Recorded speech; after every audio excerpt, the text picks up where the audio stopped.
What's up, everybody, and welcome back to the CoolFigurez channel, and welcome to episode 4 of the weekly CoolFigurez Toy News Toy Talk podcast, where we, of course, will go over this week's toy news, this week's toy haul, and we do, of course, have a new special co-host for the second part of this episode, so make sure you stay tuned for that.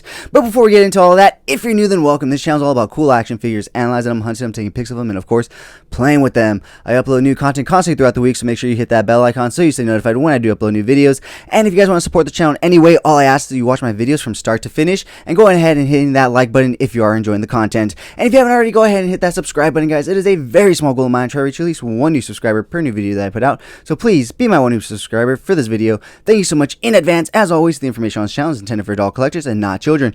I am your host, Jesse the Bat Madrigal, aka the Buff Collector, and before we get into everything, I just wanted to say thank you so much to this video's sponsor, VRare Store. Check them out for all your Funko Pop, anime, and Pokemon cards needs, and use code CoolFigurez at checkout for 10% off. Once again, check out VRare Store for all your Pokemon, anime, and Funko Pop needs.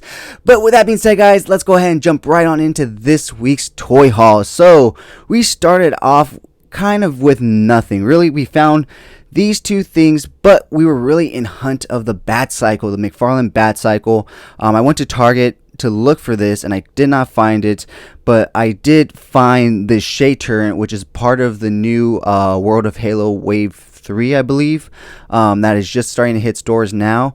So I was super happy to get that, because like I said, now that I have jumped into the World of Halo line, I only really want to pick and choose what I collect, especially when it comes to the vehicles and everything, since they are decent size, and really only stuff that I feel connected to from when I was younger and I played the game.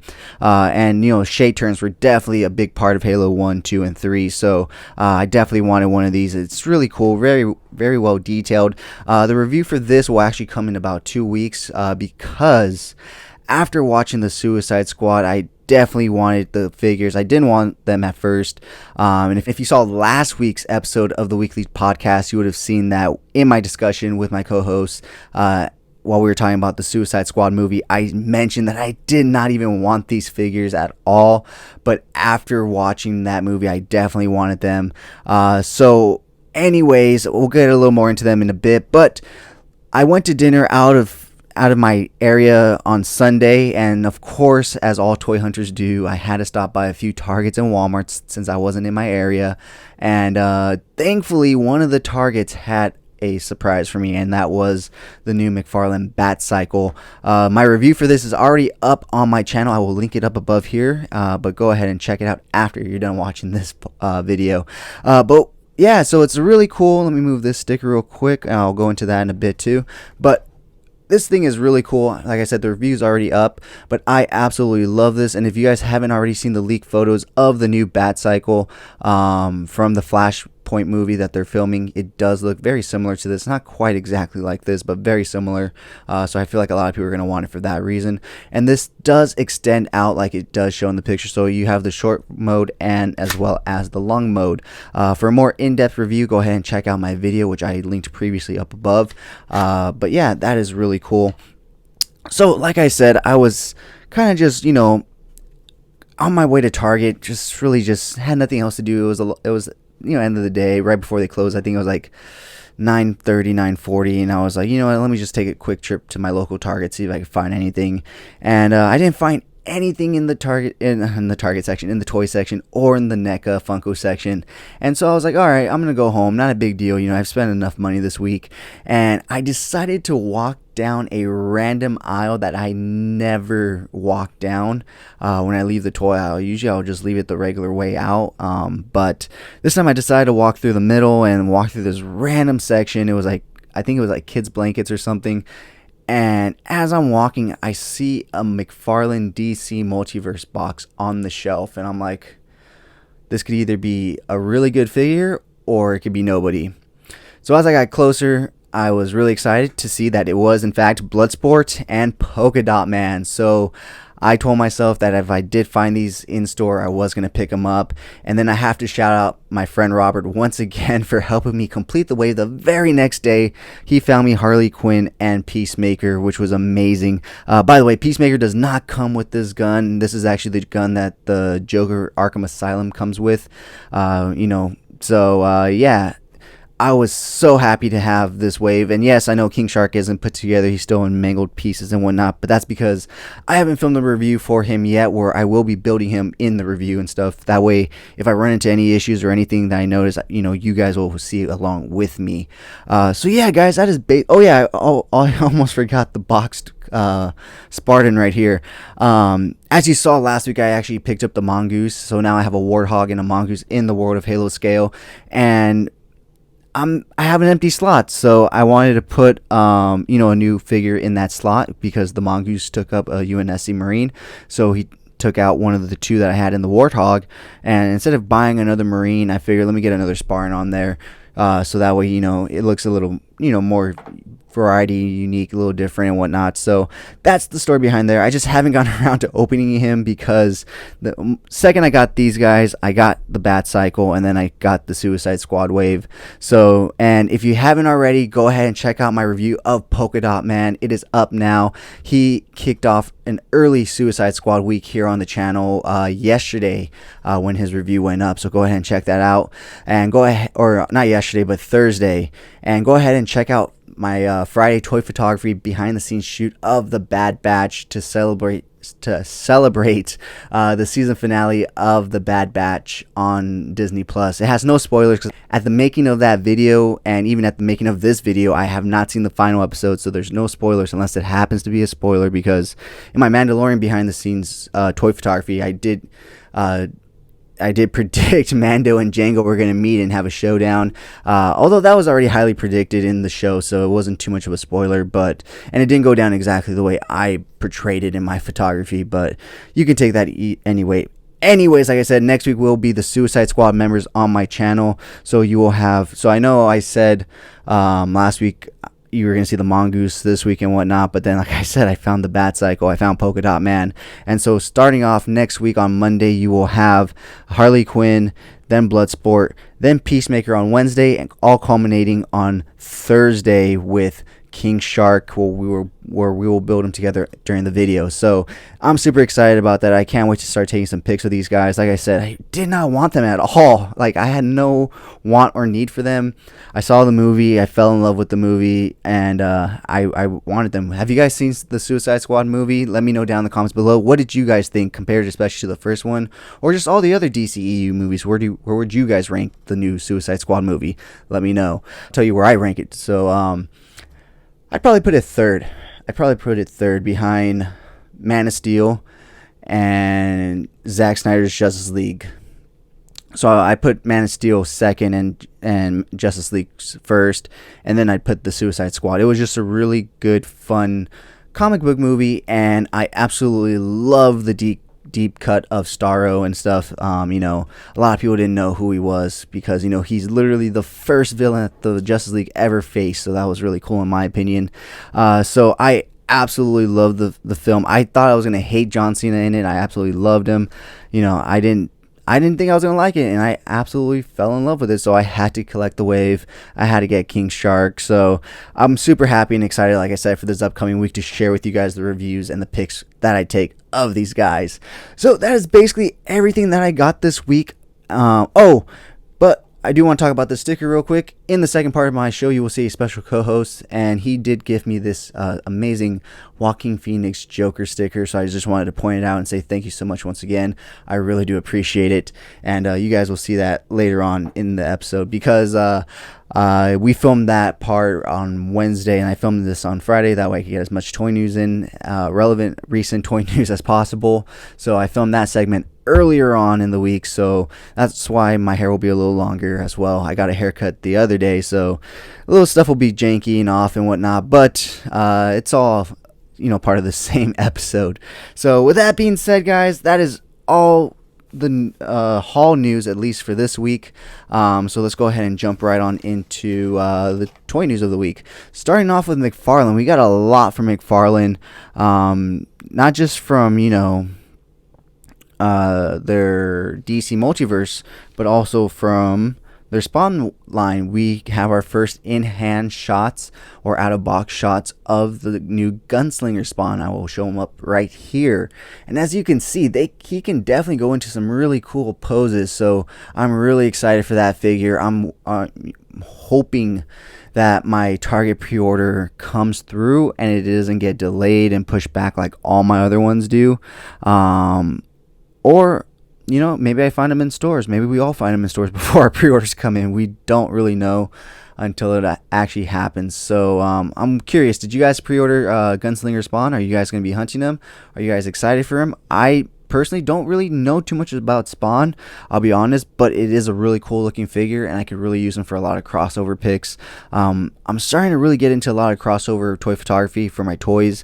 It's just really fun, not just using the same franchises together and mixing two franchises that I love. So in that sense, since he's basically the DC multiverse scale, he can be mixed in with any DC multiverse figures, which my opinion is really cool, and even potentially other figures. So you can do some really cool toy photography even if you're not into Spawn. It's just a really cool looking figure, and as you can see, he does get into some really cool poses, and I cannot wait to get mine in the mail or find him in my local Target. So next up, the gold label Darkseid is popping up in Targets, which is really good because the pre-orders on eBay were going for outrageous amount of money, literally just like I think 180 plus. So it's just crazy how much a pre-order that somebody has pre-ordered is going for. So they don't even know when and if they're going to get theirs, because companies always have that potential of canceling pre-orders, and they're already oh yeah, I got my secure, but it's going to be 180 plus. So I'm happy that they're starting to make their way. So if you're looking for the new gold label Darkseid, keep an eye out at your local Target because they are starting to hit stores now. Continuing on with Mcfarland, because they had a lot of news this week. He finally released images of the Birds of Prey Harley Quinn. I personally am going to pass on this version of Harley. I think this version looks a lot more like Margot Robbie than the one that he just showed off, which I would put pictures of right here. I feel like the face is a little off, and he could have gone back and maybe used some of this head sculpt to make it better. But I feel like he's just been sitting on the figure for a while and not really releasing it, so it's already been done and made, and there's really no changes that can be made at that point. So it is what it is. It's going to be an easy pass for me. Like I said, I think this one is way better. I personally was hoping we'd get Harley Quinn from the Suicide Squad in that initial outfit that she was wearing, and it looked like her Harley Quinn outfit, but in all leather and that jacket, and I think she had goggles on her head, and she had a rocket launcher. That I think that would have been really cool, but we got her in a dress. I hope down the line maybe a gold label exclusive that will get a Harley Quinn in that initial outfit that she's wearing when they storm the beach. And I highly doubt she'll come with the rocket launcher because of the whole DC no guns thing. And that's why I said Peacemaker does not come with a gun. He comes with a sword. Although I wish he came with his hatchet more than his sword. But if you want the hatchet, you have to get the unmasked version. But for more details on that, we'll talk about it more in depth when I talk about his review later on in this week. So with that being said, let's go ahead and continue on. Mcfarland Toys also released the image of Blight from the Batman Beyond Build-A-Figure wave, so that is really cool. He will be coming soon, so if you're building that Build-A-Figure, look out to be completing that wave soon. I personally have Shriek and the Batman Beyond Build-A-Figure, but I don't have the Batman Beyond Batwoman Beyond, I think that's how you say it. I don't know. I personally I have no connection or tie to that figure, or even the Build-A-Figure. I have no connection or tie to that Aftermath, Afterworlds, Joker, Batman hybrid thing. I definitely just wanted it for the Batman Beyond and Shriek figures. And the unfortunate thing is that those were the better versions. I did get the regular Batman Beyond version, but he doesn't come with the accurate batarangs, so I had to get the Build-A-Figure version to get the accurate batarangs. And then the Shriek that's by itself, that's non-build version, it comes with 2 sound waves but no helmet. Then the Build-A-Figure version comes with a helmet, and me personally, I prefer Shriek with the helmet on. So it's just a whole mess and everything. I mean, some Build-A-Figures are really cool, some aren't, but I feel like if you're gonna use certain figures for Build-A-Figures, it should be those more unique ones. So I feel like the Shriek should have been the unmasked one, and the Batman Beyond should have been the one with the inaccurate batarangs, just because it's kind of like exclusives when it comes to cons. You want them to be figures that collectors want and want to buy, but at the same time they shouldn't be figures that if you miss out on, you feel like you're lacking in your collection. Because like I said, I did get the single release Batman Beyond version, but the fact that he didn't have the accurate batarangs for me felt like I had a hole in my collection just because of that little fact. But that's just because I'm a Batman purist in certain senses. But so you have to like really think about it. But at the same time, that's probably because think about it, I wonder how many people are actually buying the unmasked Shriek, whereas how many people are buying the helmeted Shriek. And I feel like the helmeted Shriek would have done better as a single release, and they could have done a few less unhelmeted Shrieks and threw them into the Build-A-Figure wave, and thrown in the Batman Beyond with the inaccurate batarang in that wave as well. Be like, look, it's a different take on Batman. It's not something that needs to be in your collection, but if you absolutely want it, you can have it. There's certain things like that, but I don't work at Mcfarland Toys, but if you want to work at Mcfarland Toys, they are happy to be hiring over in Arizona. If you sculpt or paint or do any of that, go ahead and apply there, I guess. They happen to be looking for head sculptors and painters, so if that's your thing and you want a job with Mcfarland, go ahead and hit them up. And if you happen to get in, please let them know my gripes. But with that being said, let's go ahead and continue on, because that is not the only news that we get from Mcfarland. He did also show off a new Nightwing, and I believe he said it is from the Injustice universe or Gamerverse, or I don't know. It's just a new different version of Nightwing. I'll throw pictures up right here.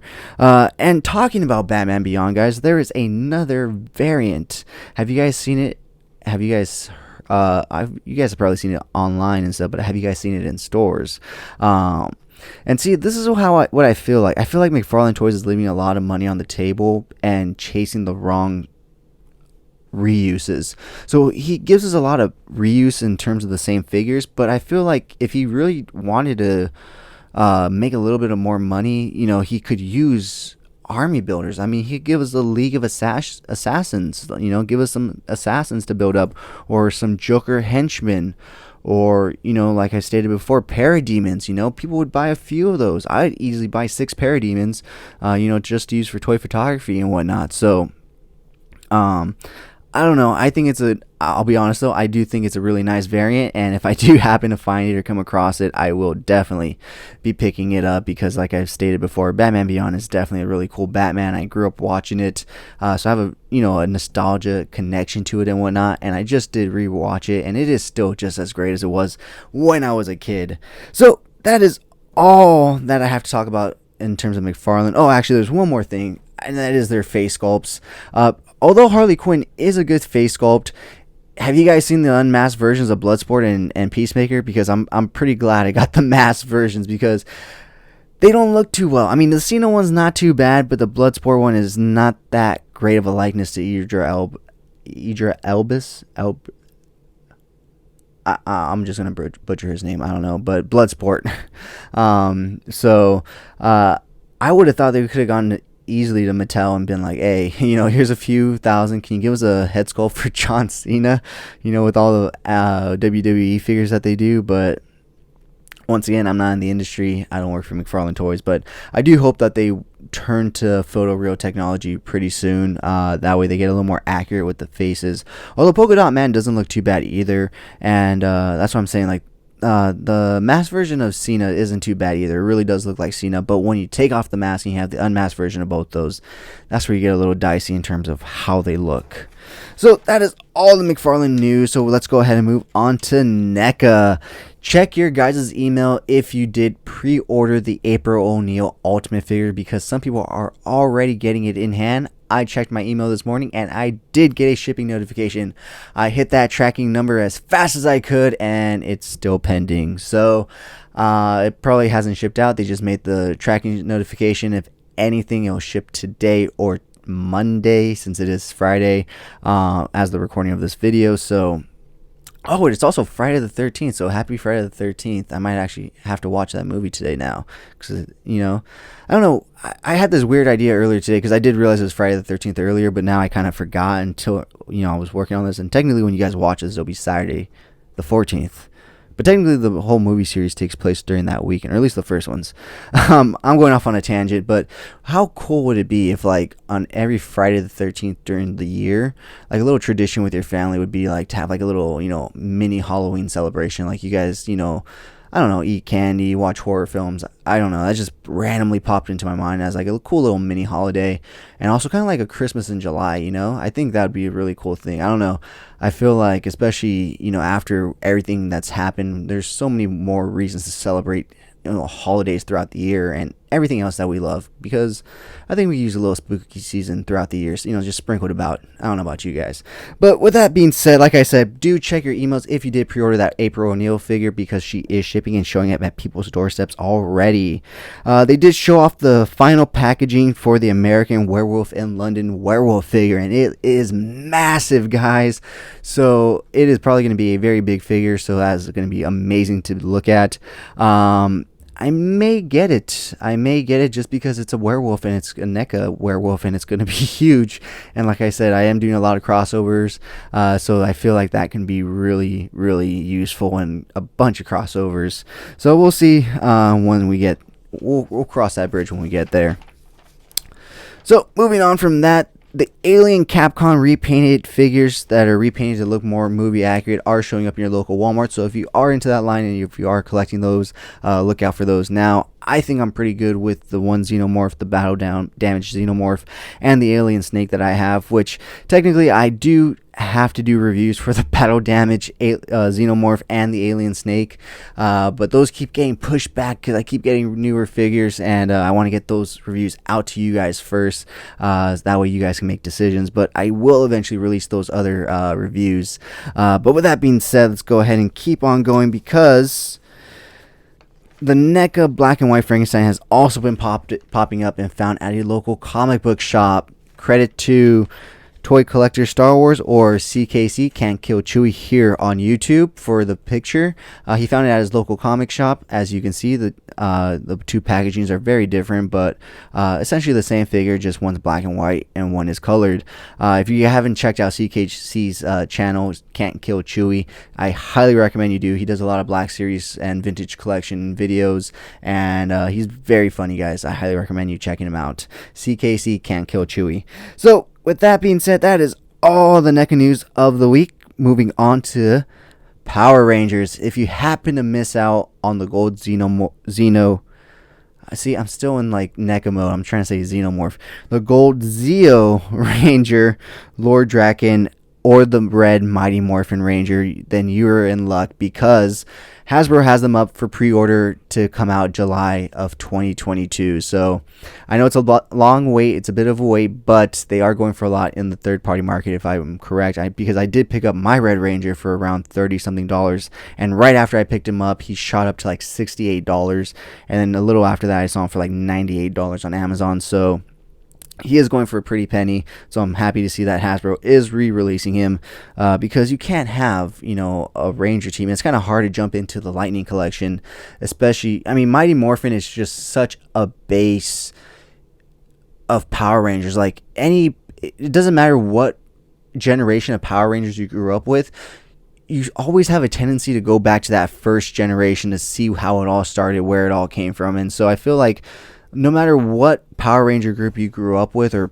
Ranger groups you grew up with, the kids always want to go back to the beginning and see like the first group, to see the first Power Rangers. So I feel like the Mighty Morphin team is always going to be popular with Power Ranger fans, no matter what their age group or what Power Ranger squads they grew up with, because there's just, the original members, and you can't beat that. So happy to see that they're doing that.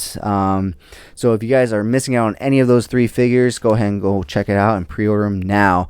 Now some Super 7 news that caught me off guard, that actually I did not even know about until I was doing research for this week's episode. But they just released, I don't know if it's a new line or if it's an addition to an older line that they've done before, but they've announced two new figures for the worst lines, and that is Captain Death Star and Batula. So I was thinking I don't need Batula, but I might need Batula now that I think about it. But I don't know. But these guys look super cool, and I definitely need Captain Deathstar.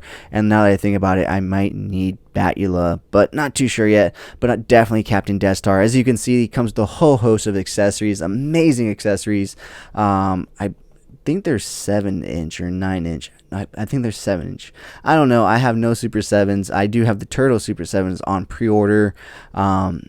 As well as something else on pre-order. Oh, no, it's just the Wave 2 of the Ninja Turtles on pre-order. So, yeah, I'm really anticipating those to get here, and I can't wait to get them. And like I said, I definitely want to get this Captain Deathstar. Not Death Star, but Dead Star. He looks really cool, and he looks like he can do a lot of real cool crossover picks, like I keep stating. I don't know, I'm just really into crossover toy photography right now, even though you probably haven't been seeing it too much on my channel. I do have a lot of ideas, but like I said, I've been getting new figures and whatnot. Like I was going to do a Bruce Lee crossover photo toy photography shoot with a bunch of different franchises and whatnot, but then I got the Mezco Gaslight by Gotham Joker, and I had to do a whole photo shoot dedicated to that guy because he is just too much fun. And then this week was the Bad Batch season finale, so I had to do that. And then next week, I believe I have planned the Bruce Lee crossover footage or toy photography. So I believe that's the scheduling. I'll have to look at my schedule. Yes, I have to schedule my toys. But with that being said, guys, let us talk about the final thing that I have here, and it comes from my favorite company, Mezco Toys. I absolutely love Mezco's, guys. If you don't already know on the channel, I don't own too many, but I do own a few. Let me see. I own 1, 2, 3, 4, 5, 6, 7. So about 7, 8, 9. So I own about 9 Mezcos, but I could always have more. But they did announce a new comic accurate Superman, and I'll be honest, guys, when I first saw it, I was like, yeah, I'm not too interested.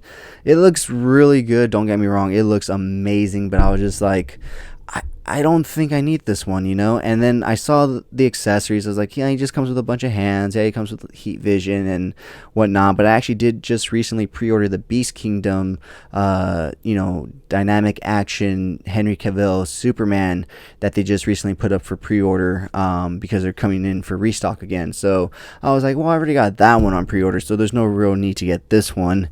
And then I realized that there were still more photos to swipe through, so I did that, and I saw he actually comes with a whole host of amazing accessories. Hell, he comes with a fucking star that attaches to his face. He comes with magnetic bullet ricochets. He comes with that alien that attaches to his chest. He comes with this whole kryptonite thing, and all he's really missing is Crypto the Super Dog. Like, honestly, I was like, if he had Crypto the Super Dog, I mean, I was already in at that point, but I'm just saying, I wish he would have came with Crypto the Super Dog. So as you can probably tell by now, I did definitely pre-order that. It does not come out until July 2022, though, so I have a little bit of time to, save up and pay for that. But he was a $12 non-refundable deposit at Big Bad Toy Store. So it is what it is. But like I said, $12 now, and then pay the rest in July 2022. But I am definitely excited for that Superman. I cannot wait for it. What do you guys think? Did you guys pre-order it? Did you guys think it was worth the price? Were you guys excited when they announced it? Because for me personally, it came out of nowhere. And also, Mezco released a new shipping notice, and it seems like you guys are finally going to be getting your Batman 89s. That was solicited way before I got into Mezco's, unfortunately, so I did not get a chance to order one or get my hands on one. So I don't think I'll be able to get my hands on one. But for those of you that did, it should be shipping between, I believe it said September, October. So look out for that. Look out for shipping notifications. Obviously, things can change and whatnot, but just look out on your email for Mezco shipping notifications. So with that being said, guys, that is all the toy news of this week. So let's go ahead and get into this next portion of the show where we have a super special co-guest host once again, where we talk a little bit of movies, a little bit of toys, and even a little Joker. So not just the movie Joker, but like all the Jokers and whatnot. It was a very thrilling conversation. So with that being said, guys, let's go ahead and head over to the second portion of the show, and we'll be right back. What's up, guys, and welcome to part 2 of the CoolFigurez Toy News Toy Talk podcast this week. And this week, once again, I have a special co-host with me, someone different than usual. And this week, it is my cousin, Jacob Rosales. So please welcome Jacob to the show, guys. And before we get into everything, I just wanted to say thank you to our sponsor, once again, V-Rare Store. Check them out for all your Funko, anime, and Pokemon cards needs. Use CoolFigurez code at checkout for 10% off. V-Rare Store. So, what's up, man? How have you been? Doing good. Really happy to be on the podcast. I was really impressed by your Suicide Squad review. And you know what? When you extended the invite, I was really stoked to come over and do this. Good. I'm glad, man. You know, I know you're a great talker. I know you have a lot to say. And you're heading out to San Diego soon, right? To finish off your degree? Yeah, I'll be heading out to San Diego soon. Technically, right? Second degree, you know, Masters of Nutrition. You know, we got some pops here, one of which is actually a cooking pop, and you know, we could get a little bit more into that a little later. Yeah, your more of your cooking ambitions and whatnot, right? See what else we can get into. All right, so it's talking about Suicide Squad. You've seen the movie, right? Yeah, I watched it pretty recently. All right, so real quick, guys, this is going to be a spoiler warning for Suicide Squad, so we are going to go into spoiler territory. I will mark down below all the timestamps so you can skip ahead if you like. Go ahead. We gave them a good enough warning, I think. Yeah, Suicide Squad. I thought it was definitely, you know, a step up from the first Suicide Squad. You know, James Gunn really brought, you know, all of his ammunition out, as you could see in the whole movie. You know, Harley Quinn scenes just always fantastic looking, and did really good justice to Polka Dot Man. You know, dude, tell me about it. Yeah, like, I mean, I don't know if you said you saw my last podcast, but me and Chris were both raving about Polka Dot Man. I mean, it made me want to get the whole wave, and that's why when I found him, I was just like, I'm not just gonna get him, I'm gonna get the whole wave. But yeah, Polka Dot Man for me too. He totally stole the show, and I remember when it was in development that it came out that he was gonna make us fall in love with Polka Dot Man, and I was like, how is that even gonna happen? You know what I mean? But to be honest, like, you actually feel for that character, you know, throughout the whole film. No, definitely, and like, he's always talking about his mom, which I feel like is maybe some kind of like inside joke and stuff. It could but be. It was just plays hilarious. It off so like actually like not. It's played off as a joke, but it's also played off as like a serious tone joke. You know what I mean? Like, and like, I was actually pretty bummed when Starro crushes him at the end of the film, because he has that whole line where he's like, "I'm a superhero," and I'm not gonna lie, bro. When he said that, I was like, "No, we're gonna lose him."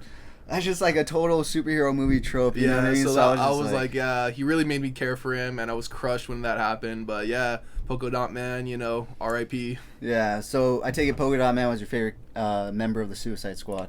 Yeah, definitely. I think he took the most of the movie for me. Although I really did like King Shark also. Yeah. I didn't quite realize how durable he is. Yeah. Like, he took a lot of damage. He fell how far, and he got shot up how much? He got ate up, and he still survived at the end. So I'm sure we'll see him back again. I'm sure Sylvester Stallone will want to come back and, you know, collect another check from DC if they want him to come back. So all in all, what would you rate the Suicide Squad movie? You know, I think you and your other co-host Chris kind of rated it a little higher. I personally think I'd give it about a 7.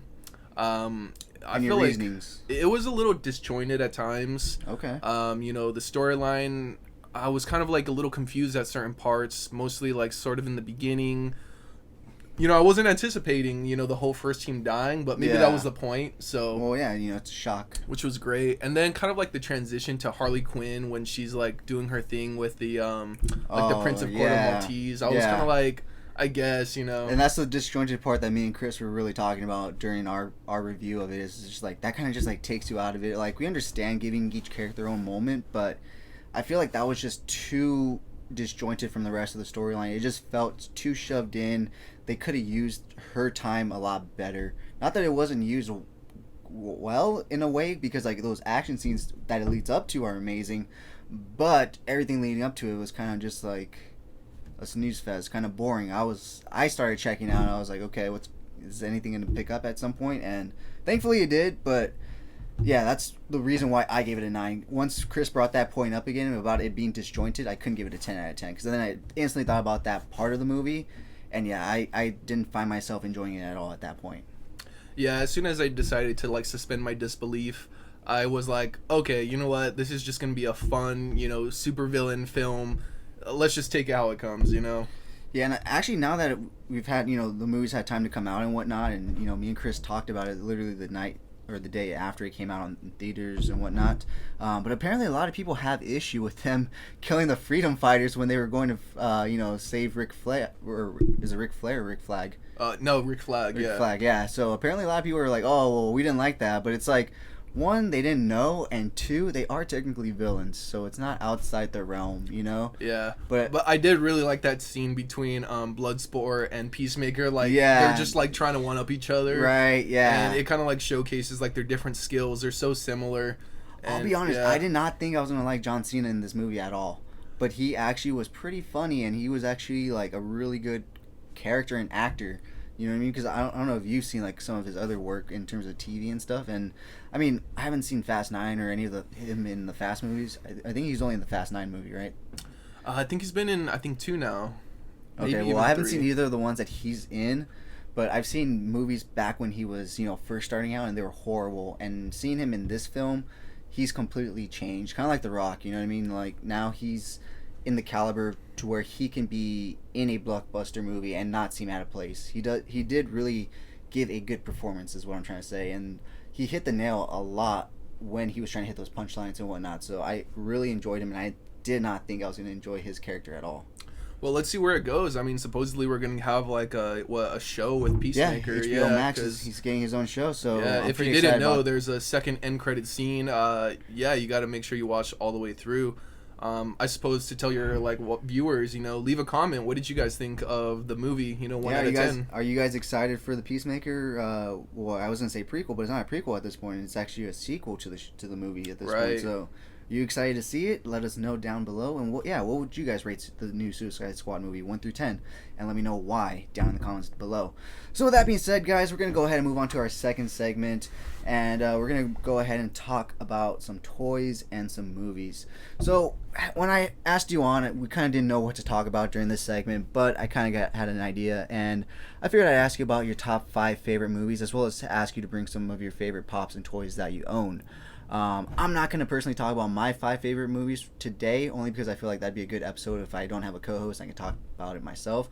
So we'll talk about your top 10, but we'll go into your top 5 more in depth. So rounding out your top 10, what would you start with?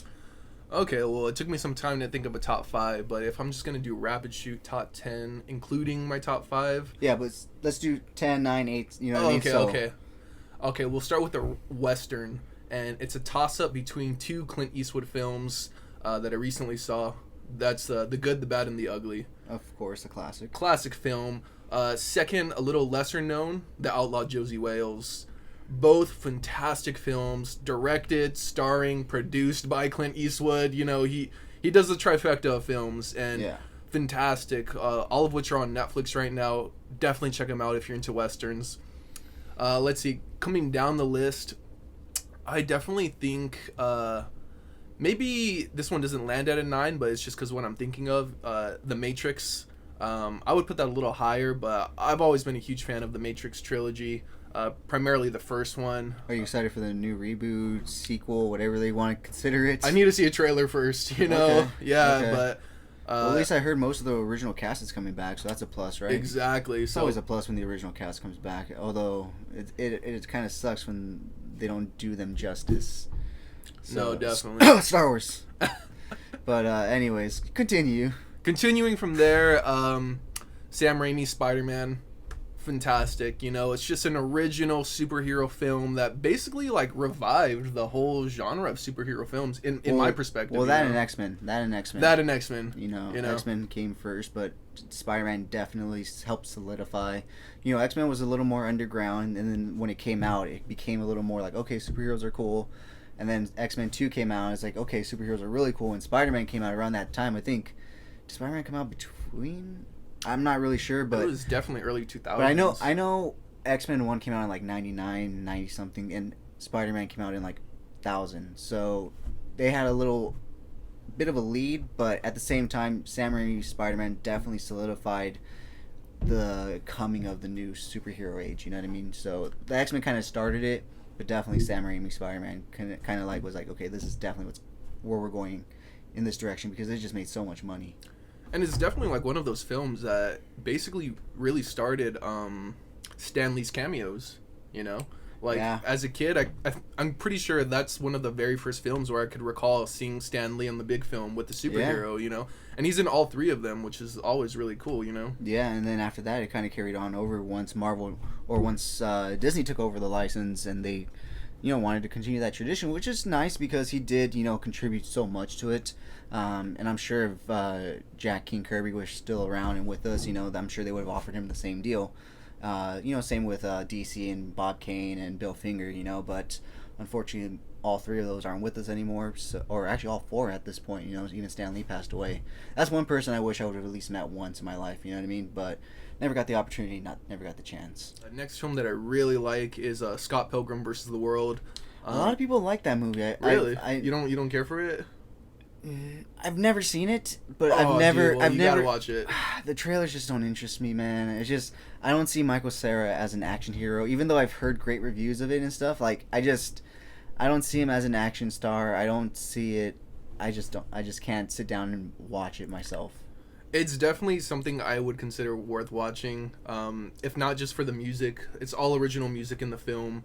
And the music kicks ass. Okay. And on top of that, the visual effects are really great. It was like one of the film's first attempts to integrate like gaming type stuff into film. I know James Cameron. I think he did that with Ready Player One, but he took that to the extreme. Like Scott Pilgrim was just like, okay, let's see if we could do a little bit and make it look cool. So I definitely say that. A movie that's coming to my mind right now out of nowhere is like The Mummy. Dude, The Mummy is good. The Mummy 1 and 2 are great movies. Those are like low-key sleeper films, you know? Yeah, Brandon Fraser and those are... Dude, those movies are legit. They're a great storyline. They're suspenseful. They're thrilling. Adventure, a little bit of horror. And the visual effects for it being like in late 90s, early 2000s movies are pretty decent. Yeah. Exactly, yeah. So I actually recently rewatched them. Oh, and I say recently, but it was probably a few months last year ago. But no, yeah, The Mummy is definitely one of my favorite movies of all time. Like, I can definitely watch those movies and just sit down and enjoy it anytime. It's just a great story. It's like a horror Indiana Jones in a way. It kind of has like you said, a little bit of horror in it, but it's also kind of like Indiana Jones. You know, they're off to adventure, they're seeking adventure and treasure and all this other stuff. So I've always enjoyed it, even as a kid, which is pretty weird because I never liked horror films as a kid. And see, to this day, like, one of the scariest things to me, just fear, is those little bugs, those little beetles. Oh, that go under your skin. Yeah, that crawl under your skin. Oh, like, I just can't with that. Yeah, and I know there's a ride, I think, at Universal. I don't know if it's still there. No, it's not. But when it was still there, the bug scene, I would literally pick up my legs and just, like, honestly, like, I couldn't do it. Yeah, I was like, nope, you. not with that. I feel you. That's how I am on the Harry Potter ride when it comes to the spider Oh, forest. really? Oh, I close my eyes every fucking time, bro. I can't. They're fucking giant spiders. You kidding me? I'll probably just pass out on the ride. I did it once when I first rode the ride because I didn't know, obviously. Oh, wow. Well, no, I didn't pass out. No, I didn't pass out. I'm saying I rode the ride once through with my eyes open because I didn't know. But ever since then, like, because I had to pass with Chris, you know, so we'd go often, and I'd close my eyes every fucking time, bro. Like, I'm not even kidding. I'm a grown fucking man, and I close my eyes on the fucking spider part of the Harry Potter ride at Universal. I don't care that's out there, but they're giant fucking spiders. I'm afraid of spiders. Gnarly. Why the fuck would I want to see that? Yeah. The rest of the ride is really cool and entertaining other than that. But all right, so that was your number 7, right? Yeah, I mean, I'm not really keeping count at this point. All right, one more before we get into your top 5 then. One more. Maybe you tell me one while I think about something. What do you mean? One? Well, anything from the Harry Potter franchise. You and me grew up talking about that. You and me grew up during the Harry Potter I guess we could throw in Harry Potter with that. The first and mainly the only midnight premiere that I went to was with you and your sister when we went to see Half-Blood Prince. I would say then the Goblet of Fire. Harry Potter 4, Goblet of Fire. Probably my favorite Harry Potter film. Really? Mine's Azkaban. I like Azkaban.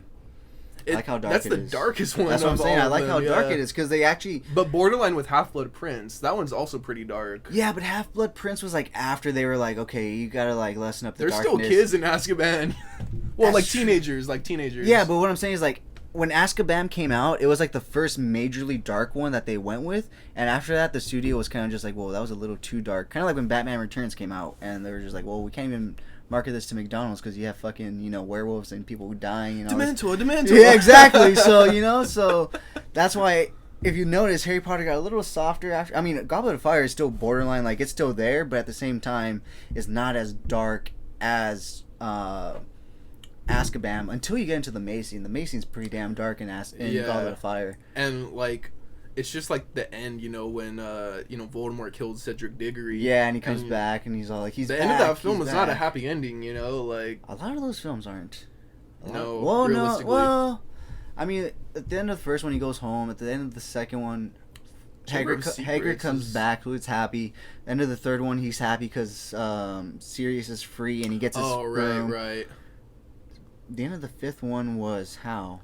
That's the one with Dumbledore, the Dumbledore's army and stuff, right? I think that one ends happy too because he's like on the lake and he's like, yeah. Oh yeah. So then that one ends happy too. So no, yeah, 4 is one of the only ones that ends like sad, except for maybe part one of Deathly Hallows and Half-Blood Prince because Dumbledore dies at the end. Dumbledore dies, yeah. Spoiler alert for anybody that hasn't seen you that didn't movie. already know. Dumbledore dies at the end of Half-Blood Prince, by the way, just so you guys know.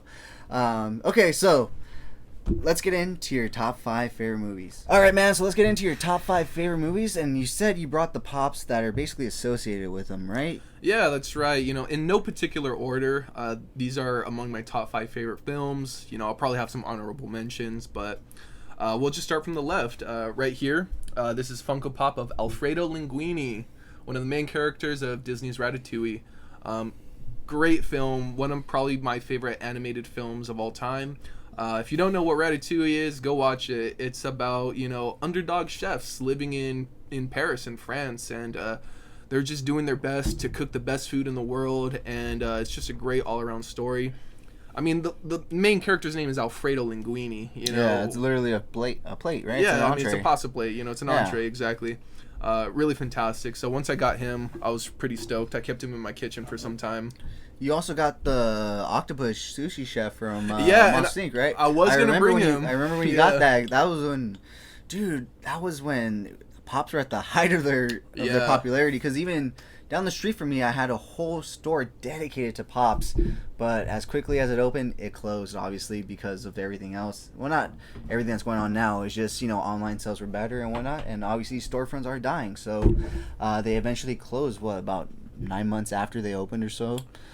Something around there, but it was really cool when they were around because they would do like those pop meets and everything, so people would bring their pops. You could sell, you could buy, you could trade. So I thought that was really cool.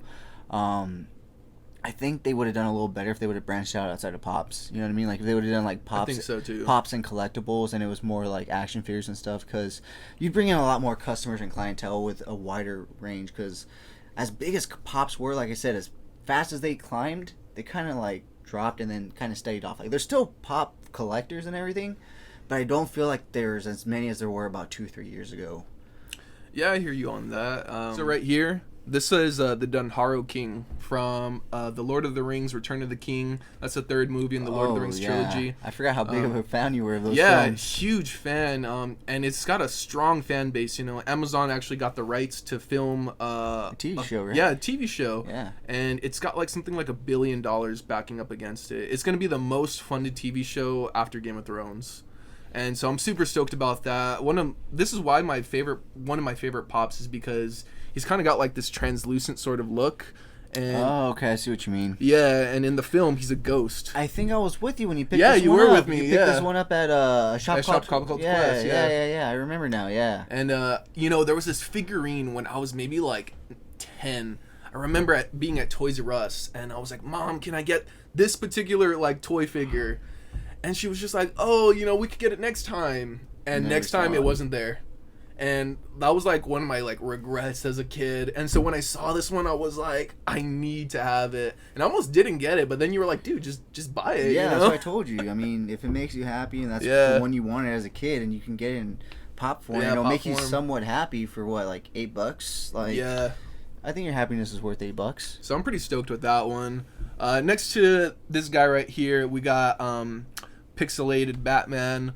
I wish I had a cooler version of Batman in Funko Pop, but he's there because my film for that one would be The Dark Knight. Classic Christopher Nolan film with Batman. Fantastic. I mean, I don't really even need to explain how fantastic it is. There's videographies and so much reviews on YouTube. Just great all around. Oh, exactly. You know, we could sit here and talk for hours about that film alone, you know? Oh, well, I probably will when I do my podcast because that's in my top 5, so spoilers, guys. Stay tuned for my whole discussion on that. I could probably talk hours on that movie because even when I'm on prep for a show and stuff and I'm doing like an hour of cardio, sometimes I'm dying and I literally will just throw on scenes from The Dark Knight just to get me through, like the interrogation scene or the end when Batman and Joker are actually fighting and getting down. Like, or just even rewatching that whole movie. Like I said, I do an hour of cardio so I can watch that movie in like 2 sessions. So it comes in handy. I could rewatch that movie for days. And like the reason it's in my top 5 is because that film consistently gives me goosebumps. Yeah. The last scene in that film. Oh, Gordon's speech. Yeah, Gordon's speech, yeah, and dude. Batman is running. Like, I'm getting goosebumps right now, low-key. No, yeah. You know, he's like running away, and he's got the voiceover. I literally just watched that scene earlier today, bro, because I wanted to see it. I was just like, and it's like fade to white, you know, and it's like the Dark Knight at the end, because we don't even see the title of the film until the very end of the movie, you know. Yeah. And it's like, oh my gosh, just peak awesomeness. And like I was telling Chris, I think in my first. My second episode of my podcast when I had him on the first time, I have a theory that Christopher Nolan actually destroyed Hollywood. Not because he made such bad films, but because he made such epic, amazing Batman films. Because they were so grounded and gritty and realistic that as soon as Hollywood saw what he did with the grounded, gritty Batman, they were like, we have to copy this. We have to make everything grounded and gritty and realistic and true to life, opposed to going and seeing a movie that's not true to life, you know what I mean? So even if you watch a lot of Marvel movies, like there's a lot of things that like you're like, well, that's a little too close to life. I wish they would have like done a little more so they looked a little more extravagant or a little extra, you know what I mean? When I go to a movie, I don't go to see real life. I live real life. I go to see a whole, you know, world of endless possibilities and stuff. But I think Christopher Nolan's take on The Dark Knight was so great and profitable and successful that Hollywood had tried to copy his formula, and it just completely ruined Hollywood now, because now they can't come up with fantasy stories that aren't grounded and gritty, because everything has to be grounded and gritty, because that's what they think everybody wants. But it's like, some things yes, some things no, you know? That's just my opinion, but... Yeah, well, since we're on the topic of The Dark Knight, you know, just to call your attention to, you know, Batman right here from the Dark Knight film, actually, since we're talking about it, you know, on the Bat bike.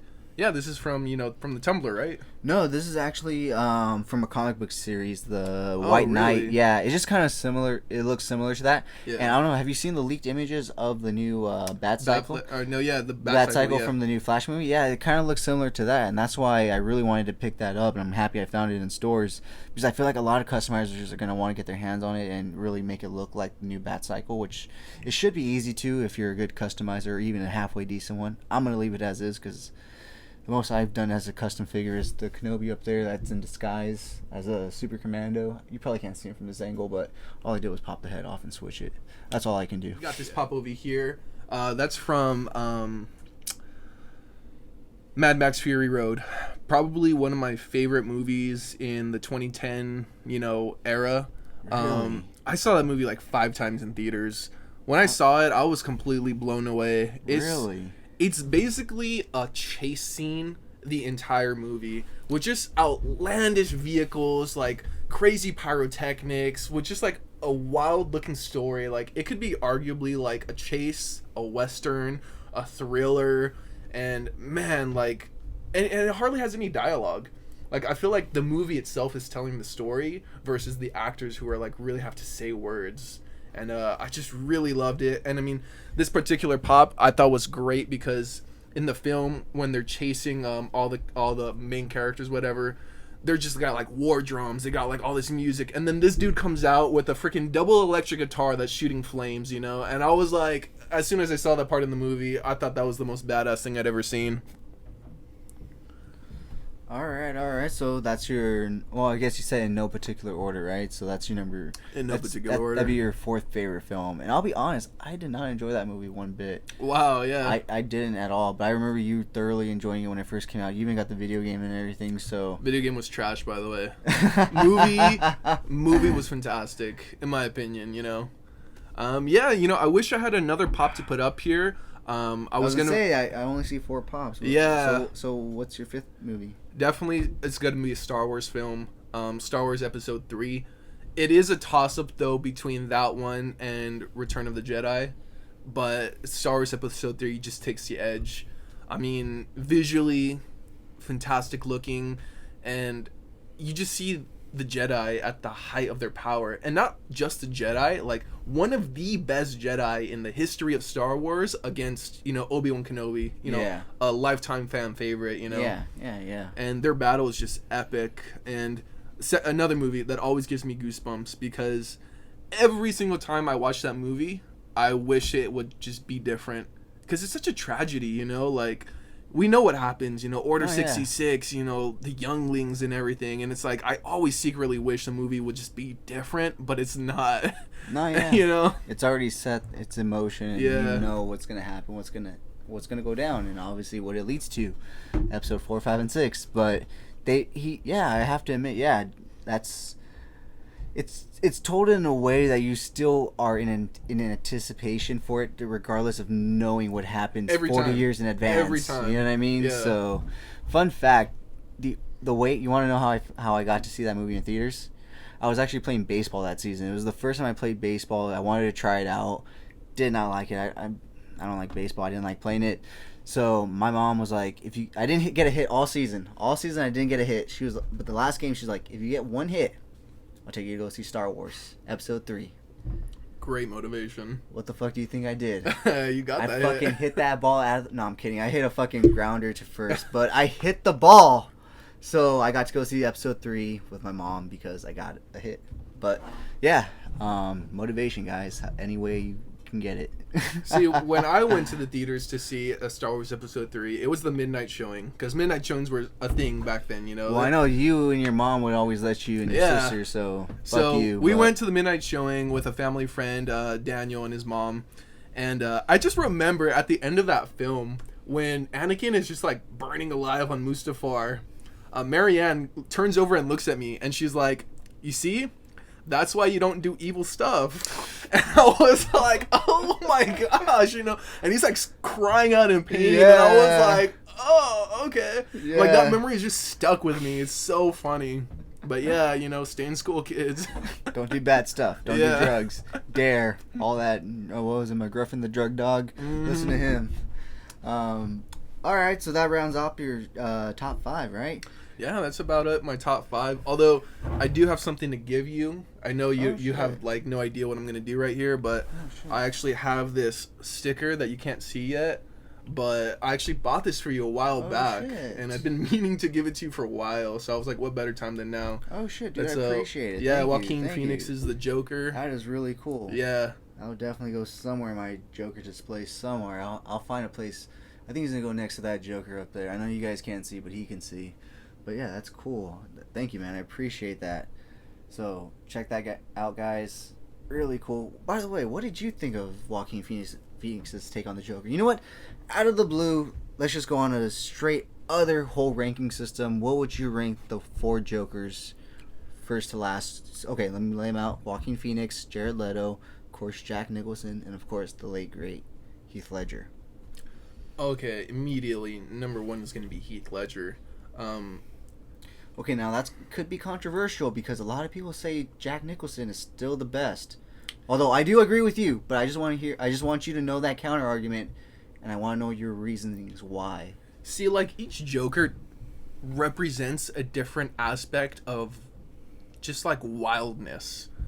Heath Ledger is like the embodiment of chaos. He really is. He says that throughout the film, and I don't think there's really any Joker besides his character in live action that really takes that whole persona on. Because we're not even talking about Mark Hamill's Joker. And if we were talking about him, I would even say maybe he would rival Heath Ledger. But the only thing that Mark Hamill's Joker has over all the other live-action Jokers is that he had more time to develop and flesh out that character, being on more properties, more shows, more things. You know, I mean, he was not only in the animated series, but he was in the New Adventures, Justice League, Arkham series, and also a bunch of animated series. And there's so much more you can do in animation versus live action. So, yeah, well, I mean, to get back to it, so, yeah, Heath Ledger personally, yeah, number one. Number two, let's see, probably Jack Nicholson's. He was, like, probably the most well-rounded Joker in terms of he was a little chaotic, but not over the top. He still had that persona of, like, you know, wanting to be funny and wanting to be, like, you know, like the center of attention, but not over the top. Yeah. You know?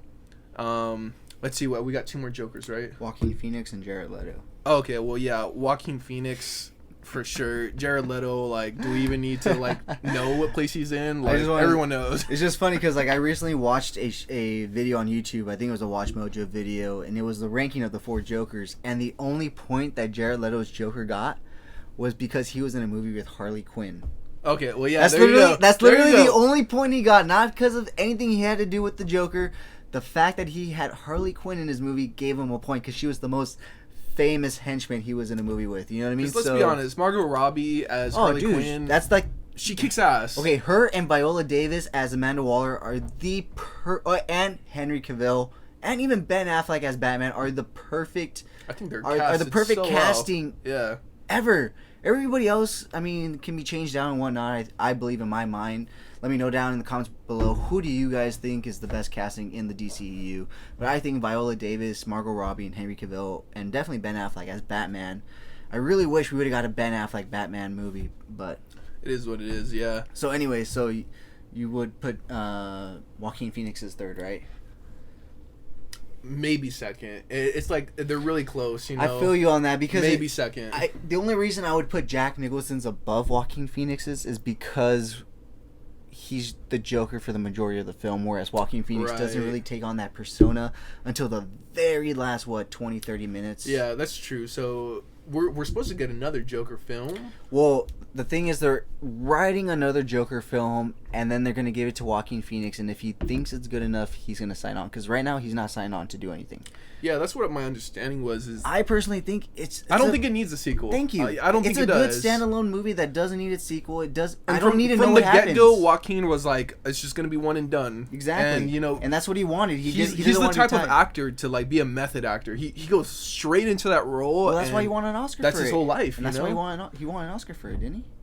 I'm not too sure. I think he won an Oscar. Possibly. Let me know down in the comments below if I'm wrong, but I believe he won an Oscar for it. And it was like a great film. I think he was, and he was the first actor to win a super villain at Oscar. So you know, you might be right. I think I remember him accepting an award. Yeah. He accepted a few awards for that movie. I have to say though, I watched that movie and I left the theater feeling depressed. I felt sad leaving that movie. Every time I watched that movie in theaters, or just watched that movie in general, I felt like I needed a shower. I don't know what it was about it. I just felt so dirty and grimy after watching it. And you know what's crazy? I was actually in school during that time, and my professor took us to see the movie. He paid for us to see, out of the school's fund to go. Why not? Because I was in political science, or science of politics class or something like that. So it literally tied in with the Joker movie. So he's like, yeah, I think next week's class on Tuesday we're gonna go watch Joker in theaters. So just everyone meet up at the theater at, I'll email you what time and just show up and I'll hand you your ticket. Bro, sounds like a good deal to be a class in.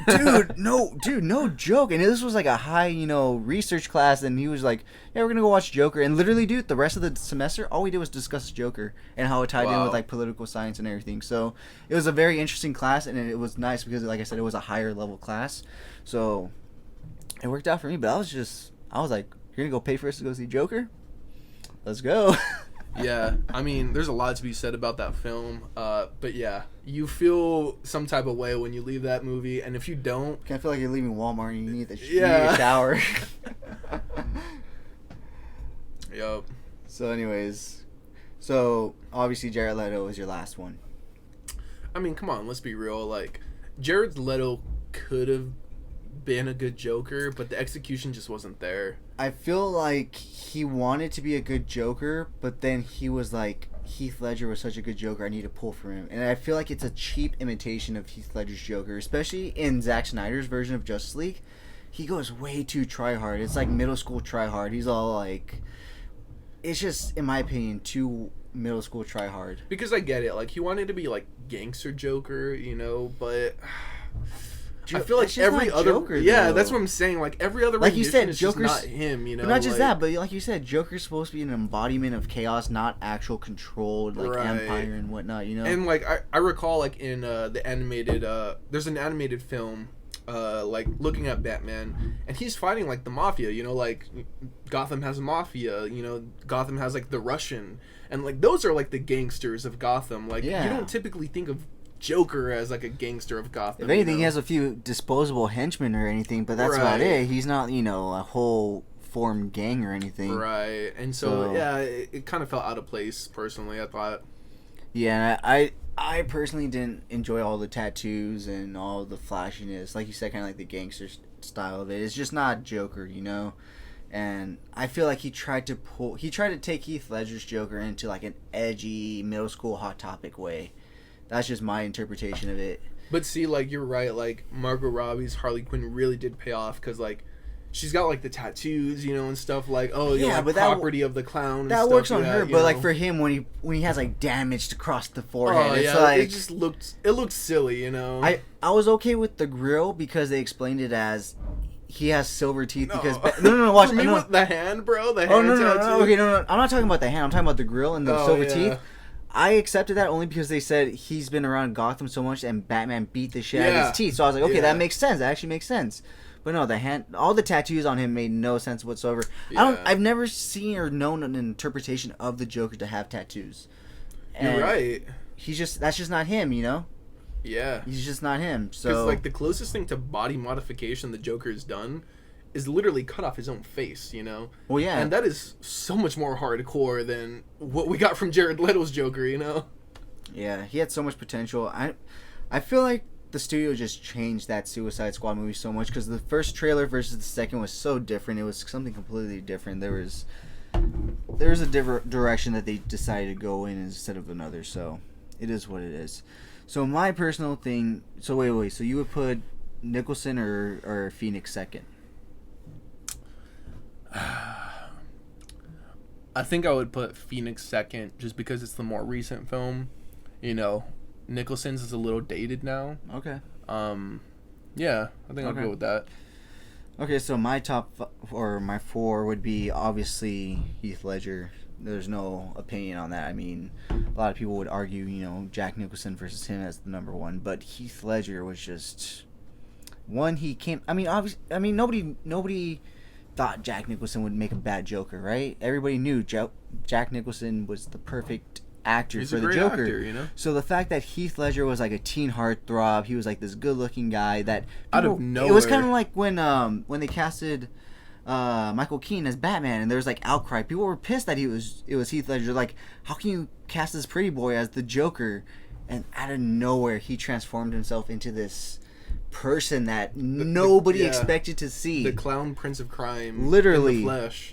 Literally, you so know, for me, with the whole suit and everything, it was just like, and it was he even great. came up with the makeup and everything on his own. So for me, just the whole process and everything, and him coming from being a pretty boy to being the fucking Joker, like that deserves my respect, and that's why he's the number one. Aside from the amazing performance that he gave us, obviously, you know, and the numerous quotable, you know, lines that we have today from him, and everything else, you know what I mean? So, but then definitely second for me personally would be Jack Nicholson for that reason that I stated earlier, that he is the Joker for the majority of the film, whereas Joaquin Phoenix takes on that persona towards the end, and so you only really get a part of the movie with the Joker, whereas you see more of just like Arthur Fleck throughout the movie, which I'm not arguing or saying is bad, because aside from that fact, it is a good film. It is a great lead up to what we get and to him transforming into the Joker persona. But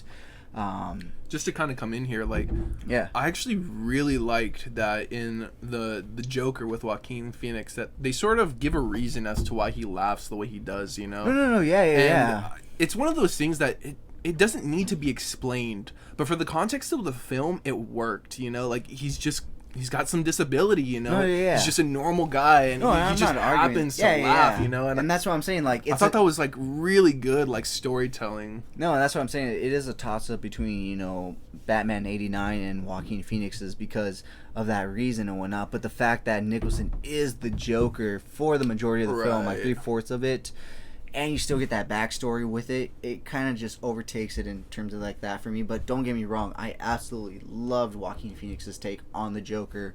Like you said, it does not need a sequel because it literally ends as a Joker film should end, whereas you're wondering, what the fuck did this madman do? That's literally how it ends, right? Because he's running away, he's leaving bloody footprints. You know how much blood has to spill for you to leave that dark of bloody footprints? You had to do some serious damage in like 2-3 seconds from when they show him laughing and talking to the counselor to him running out of the hallway, because those footprints aren't just like a little blood, you know, they're like soaked in blood. So I definitely feel like he channeled more of Heath Ledger in those several minutes of film than Jared Leto ever did. Oh yeah, because he personified chaos and disorder, but at the same time brought his own, you know, aspect to it. And that was all culminated in that final scene as well. And that's what I'm saying. It doesn't need a sequel because it literally ends as you going, what the fuck did this madman do? And that's how a Joker story should end. Yeah, definitely. In my opinion. You shouldn't know what this guy's doing. You know, it should just be so out there and outlandish that you should just fear him at that point. Like, he's capable of anything at this point. You know what I mean? So yeah, so maybe if we do get a sequel, we might see a young Bruce Wayne Batman, you know, heading up against Joaquin's Phoenix Joker. I don't know, because we're already getting Michael Keaton's Batman, Ben Affleck's Batman, and Robert Pattinson's Batman. So I don't know if Warner Brothers wants to throw their hat in for a fourth Batman. That's why I personally think, I just don't know where else they would go with the Joaquin Phoenix Joker. It just makes no sense to go forward. It would only go backwards and not forward because, like I said, it literally ends perfectly as you going, what the fuck did this madman do? Which is the exact persona of the Joker and exactly what he does. Kind of like with The Dark Knight, you know, if it would have ended after the Joker and Batman fight, it would have been like, well, what the fuck did this madman do? But you get to see what he did. He turned Harvey Dent into Two-Face. He unleashed him onto the world, you know, so... But it isn't a whole movie, you know, it's the last 10 minutes. But they also had an extra character to set up. But anyways, obviously, I just personally absolutely despise Jared Leto's Joker. It was just, like I said, tried hard, middle school. So obviously Joaquin Phoenix takes third place for me. I cannot give Jared Leto any kind of credit or anything besides maybe being in a film with Harley Quinn. Yeah, I mean, that's literally the only thing I can give him that I can feel comfortable saying. Yeah, you know, I can sleep well saying. Definitely honorable mention to Mark Hamill though. Oh yeah, because he is still a Joker, but we haven't seen him in live action. But he's been the Joker for a very long time now. Oh yeah, since the Batman animated series back in the 90s. So yeah, and like I said, so many other movies and video game properties. So yeah, I mean, obviously, you know, he's definitely. I mean, I think a lot of people would actually put him first above Heath Ledger. And I almost did. Well, yeah, you can make, but you can make the argument that he is. But like I said, he just had so much more time to flesh out. But if you were to compare his work versus Heath Ledger's in the amount of time, one movie versus, they're not comparable. That's what I'm saying. Like, Heath Ledger did so much in one movie versus Mark Hamill developing the character over a TV series, over a second TV series, over movies, and even over a video game series. Yeah. So, you know, he's had a lot more time with that character opposed to Heath Ledger that had a single film. And he, like I said, so many quotable lines. People are still dressing up for him as Halloween. Yeah. I don't know if you recently saw my first episode when I did the whole first episode of this podcast. I went over Sideshow's new stuff that they came out, and they literally just came out with a 1-1 display of him as Joker. Oh, that's right, the whole bust almost, huh? Dude, it is lifelike. Yeah. In 2021, this is like years later, and people are so great. It is definitely still a hot Joker, you know, in terms of everything else, and especially since Jack Nicholson doesn't give out his likeness, and I don't think Joaquin Phoenix does either, because the only Joaquin Phoenix action figure that I know of that's out there is actually a somewhat third-party bootleg that's known as the Clown, and not really Joaquin Phoenix's Joker, but it's literally Joaquin Phoenix's Joker. You know what I mean? But they named it the Clown so they can bypass all those trademarks and everything. Yeah, definitely. So, anyways, with that being said, guys, do you have anything else you want to say? I think we're good to go, you know. Top 5 favorite films. Talked about Dark Knight a bunch.